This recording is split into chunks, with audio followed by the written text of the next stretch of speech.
Hi, welcome to Laura's View and Tarot 2. I am so glad you're here. Today's date is Monday, August 22nd, 2022. And if you're familiar with the term synchronicity, some happened today. I was doing some just online searching for information about my topic tonight, which is Senator Rand Paul. And when I came back and turned my computer back on a few hours later, I saw a delightful thing that told me that the universe's nudge to look at Rand Paul was timely. Let me share what I'm talking about with you.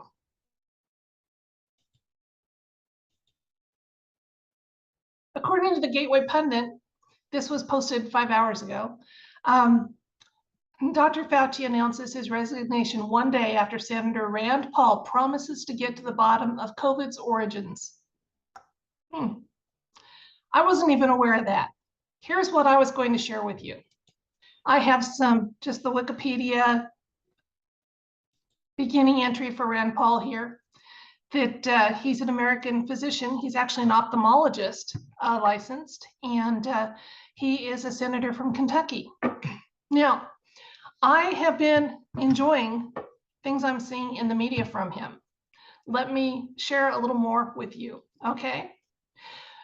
Rand Paul was candidate for the Republican nomination at the 2016 US presidential election up until the Iowa caucuses. He supported Trump following his nomination and became one of his top supporters in the US Senate during and after, well, after's kind of questionable, right? His presidency. Now, it's also good to know that Mr. T has endorsed Rand Paul for his re-election bid for the US Senate. Recently, Mr. Paul spoke out about not intervening in the internal affairs of other countries. The philosophy of non-interventionism is one very good piece of insurance protecting us from needless war. If you don't meddle in the affairs of foreign countries, there is less chance of being dragged into an unnecessary war. Ukraine is a great example of why non-interventionism is the only pro-America foreign policy. We are risking nuclear war with Russia over what? Ukraine's borders? Surely most Americans see how idiotic this is. Now, I thought that, he's making his views very, very clear. Ron was in favor of having accountability about the aid to Ukraine. He's not against sending aid to Ukraine just because he wanted to make sure the money was being used appropriately. He insisted on having an inspector general oversee the distribution of the aid. Other senators did not agree. Now, this is my own personal comment. So they didn't agree to send one auditor, an attorney general, one auditor to the Ukraine to make sure that the hundreds of millions, we're probably into the billions now that we've sent them, was being appropriately distributed and utilized according to US taxpayers' information and hopes. Yet those same senators had no problem authorizing the IRS over the next 10 years to get 87,000 more employees to oversee we, the American taxpayer. Sometimes that's all I can say. Now, I'm going to speak briefly about how I phrase questions, and if it's not a point of interest to you, skip ahead about a minute further into this video, okay? I've had people ask me why I phrase questions about public figures the way I do. I'm careful to say the person seen in the public eye as so-and-so, and who will be acting officially in the capacity of so-and-so. Not everybody's ready to accept the reality that we live in, and that is that there are clones. And I have sympathy for people that are just starting to hear about things like that, because a lot of that information has been scrubbed from the internet. It used to be very, very readily available, even on YouTube. If you wanted to see information about, is it possible, what's going on with it, where is it happening, those kind of things are hard for people to find now. So by phrasing the question this way, if someone is being represented by a clone or just a physical stand-in, an actor that's playing the part, or someone wearing one of those very, very realistic masks or something like that, by asking about the person seen in the public eye, we can bypass all of that whole discussion of, is this the original person? when really what we're wanting to look at is how are they or will they function in public office, whoever this is. So that's why I phrased the question that way. And again, my heart goes out to you that are just starting to wake up. And when you hear the word clone, you have a question mark. And all I'll say is, do you really think scientists were happy to stop after Dolly the sheep? Do you? I've never known scientists to stop and say we shouldn't do something. The only thing that stops them is an inability to, not a moral ethic, unfortunately. So that's why I'm going to phrase the questions the way I do tonight about Mr. Paul. I do not think we have, and the cards will kind of hint at me, and I'll share it with you if he seems like a version 2.0, but I just want to ask about this senator. He's outspoken in a very logical and patriotic way. And so I wanted to ask the cards if he has a future beyond state politics that we can anticipate as far as what can be seen farther down in the future right now. And because I've heard chatters, there have even been people saying, oh, he'd make a great VP candidate on a ticket or what have you. I don't think we need one, but there are other things. Since he's a licensed ophthalmologist, he might make a great Surgeon General. His father wrote End the Fed back in 1990, way ahead of his time.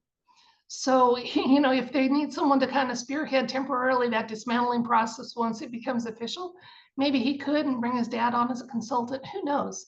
So let's just ask the cards. The person seen in the public eye as Senator Rand Paul. What does the universe want us to know about him, and especially regarding his possible future in larger than state politics? That leaves us open for becoming territories, restored republics, larger than state politics. What does the universe want us to know about his the possibilities and the qualifications for that? Let's see what the cards have to say.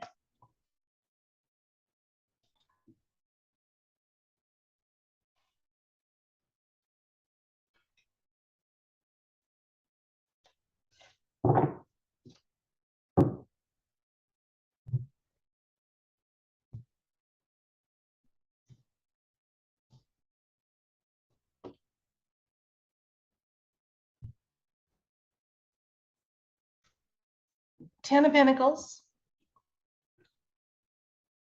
Page of Pentacles, Ace of Cups, the Hermit, King of Wands, Four of Wands, the Tower.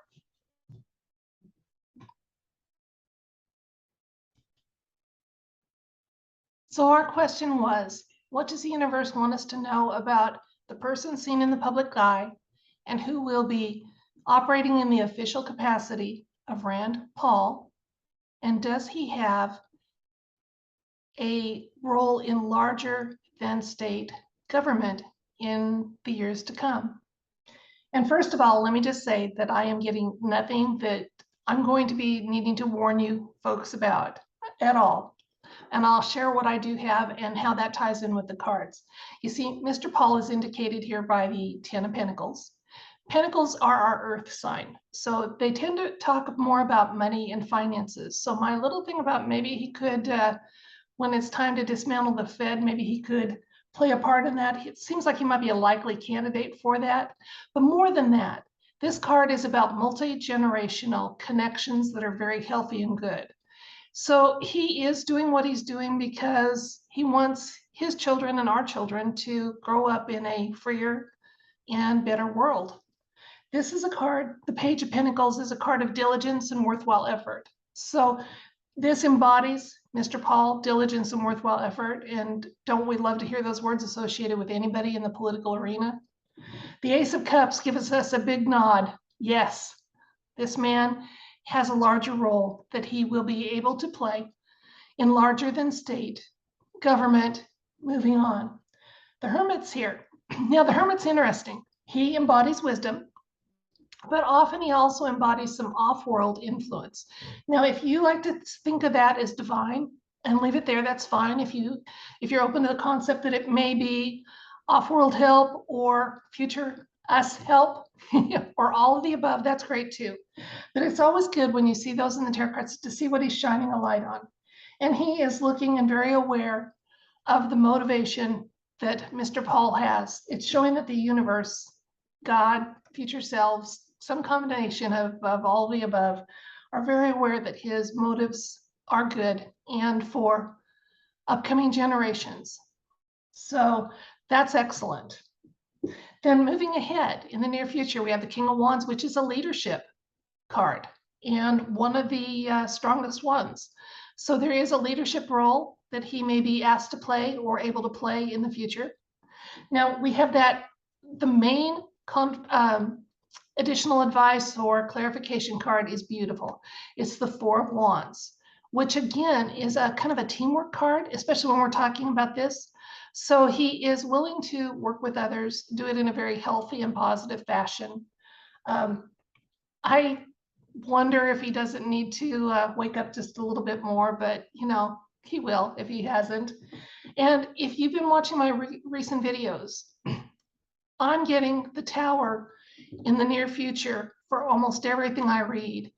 And it's telling me, as so many are predicting, that we are closer and closer and closer, days or hours or at most weeks away from some major event. He's going to be able to take a leadership role through that, do good things, people will be able to rely on him. That's what I'm getting from that. So it's not that he's facing a crisis and going to be outed as being, corrupt or a product user or anything like that. But again, I thoroughly always have this deck shuffled and let the universe decide the order of the cards. And it's showing up again and again in this row. So yeah, be ready, folks. It's soon. Let's see if the universe has a little more information about Mr. Paul. Okay, Two of Wands. Now, wands are actions, and he's looking at the world in a whole new way. And after that Tower moment, we may be also. And we have the Ten of Wands. And wands, again, are effort. We've talked about how he's diligent and showing teamwork here. He's willing to put in the time and effort it takes to help us as a leader get where we need to go. So the cards are giving us a thumbs up for this man. Now remember, even our best current politicians are far from perfect. But it's nice when I can show that one is taking steps in a direction that's people-centered, that is patriotic. I like to do that, and it's nice that in this case I didn't have to scrub this video, that I was able to do that for Mr. Rand Paul. So best of luck to you, sir, and keep up the good work, and we look for good things from you, and thank you for your service. One last thing. A few years ago, this is just a personal, connection here. Mr. Paul was assaulted while he was mowing his yard a few years ago by a neighbor. And he contended it was because of political views, and the MSM spun it that the neighbor was upset about some lawn debris. And I know which I tend to kind of believe as far as those two things go. But isn't it refreshing that here is a man who's an ophthalmologist. So even if he wasn't a senator, he'd have a nice income. But he's living within his means and willing to do some of his own work. And I think that says a lot to having a work ethic, that you don't just farm everything out and pay to have every single chore done for you. So I like the man. I like him, and I like seeing the things that what little the mainstream is willing to report on him. And let's keep an eye on him. Okay, let's see if we can't get him into a bigger position when our republic is restored, or things change in some meaningful way, or there's territories, or who knows how it's all going to shake out. It's exciting to see, and it's exciting to be awake at this time. That's it for this video. Thank you so much for joining me. If you enjoyed it, you're welcome to subscribe and comment and share and like and all that kind of stuff. I do appreciate it. Thank you to my new viewers, and those of you that have had to subscribe more than once and went through the process, thank you. we don't have to wonder too hard why that happens, but it does. And I do appreciate that you keep coming back. So that says a lot. Thank you so much. Until next time, stay safe, be well, and know that I send you my love and wish for all good things for you.